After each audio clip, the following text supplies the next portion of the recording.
Maria had always been proud of her golden brown skin, the same warm hue as the coffee beans her family harvested on their modest farm, nestled in the lush hills of Minas Geres, Brazil. The skin she wore was more than just biology. It was a legacy. Her grandmother used to run her calloused hands over Maria's arms and say, "Você carrega o sol no sangue." You carry the sun in your blood.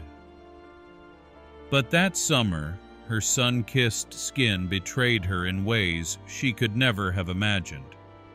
It began subtly, a faint tickling sensation across her ribs, as if a feather had been dragged over her flesh.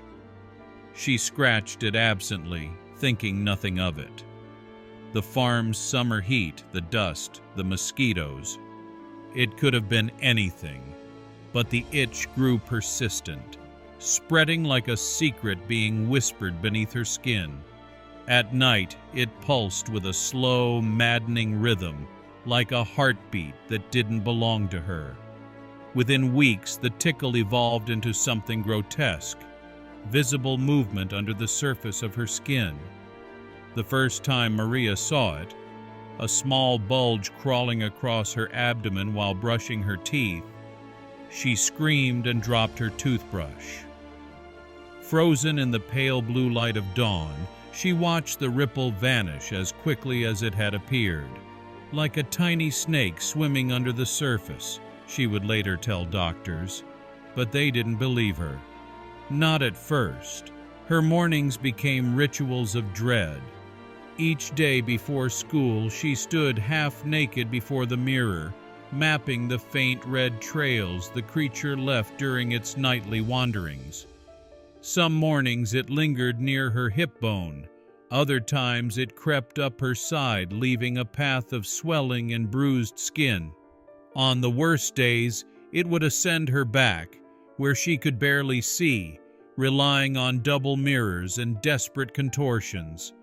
She tried everything: salves from the local herbalist, ice packs, antihistamines, even bathing in vinegar, as her grandmother once recommended for skin ailments. Nothing worked. The village clinic, a cramped building with peeling paint and faded posters of malaria prevention, had little help to offer. The male doctors, most of them aging and condescending, dismissed her complaints. "Stress," they said. "Women's nerves. Try to rest more." Their voices were coated in gentle misogyny and false reassurances. One even suggested it might be a side effect of hormonal fluctuations. At home, things weren't much better. Her husband, Joaquim, a stoic man with hands made rough by years of farming, began to keep his distance. At night, he would roll away from her in bed. "You need to sleep," he muttered when she woke him sobbing. "This is in your head." The isolation crushed her, until the day everything changed, during a parent-teacher conference. Maria was explaining little Ana Souza's progress in mathematics when Ana screamed, "Teacher, your arm!" The class fell silent. Maria looked down. A visible lump, unmistakably alive, was crawling beneath the skin of her forearm, just beneath the elbow. Gasps. A cry. Chairs scraping as students backed away. Maria didn't remember much after that. She ran, left the classroom, left the school, packed a small bag, withdrew the last of her savings, and boarded the overnight bus to Sao Paulo. She told no one, not even Joaquim. Let them think what they wanted. She would find someone who believed her. At the university hospital, her story was met with polite skepticism. Dr. Silva, a young infectious disease specialist, reviewed her chart with detached interest, until he saw the thing move. His pen dropped. His face blanched. Maria's skin pulsed like a plucked guitar string. "My God," he whispered. An ultrasound confirmed the horror. A thin, thread-like shape, roughly 10 centimeters long, curled beneath the dermis.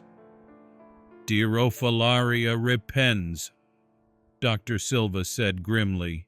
"A parasite typically found in dogs, transmitted by mosquitoes."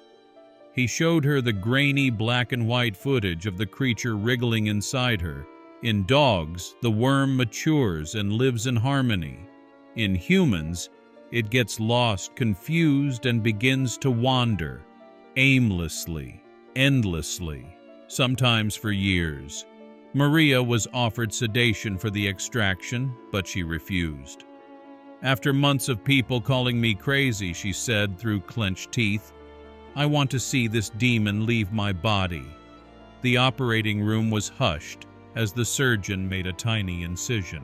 The forceps dipped in. Seconds later, the parasite emerged, pale, writhing, alive, a thread pulled from the fabric of her torment.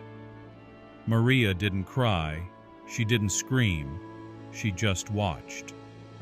The worm was preserved in formaldehyde and placed in a small jar. Maria requested to keep it. Her case was published in The Lancet and later cited in an international symposium on emerging parasitic infections. Climate change, it turned out, had expanded the habitat of the mosquitoes carrying Dirofilaria.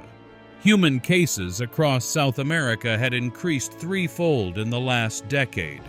Worse still, a follow-up study revealed dozens of asymptomatic carriers, people living with parasites they'd never feel, until one day they did. Maria returned to her village months later, changed. Joachim met her at the gate with downcast eyes and a silence heavy with shame. She never moved back in. Instead, she rented a small room above the bakery and returned to teaching. She became an outspoken advocate for tropical disease awareness, especially among women in rural communities. In her classroom beside the globe and the dictionary stand sat the jar, the worm, floating in silent warning. Her students called it O Monstrino, the little monster. But Maria knew better. The real monster wasn't the worm. It was disbelief, dismissal, the quiet violence of being unheard. She often ended her lectures on a haunting note. "There are creatures in this world we cannot see," she would say, "but they're real. Some live in jungles, some in cities, and some right beneath our skin." And sometimes, when she lay alone at night, she would feel a faint itch. Her breath would hitch, her pulse would race. But it was only a memory, or so she told herself.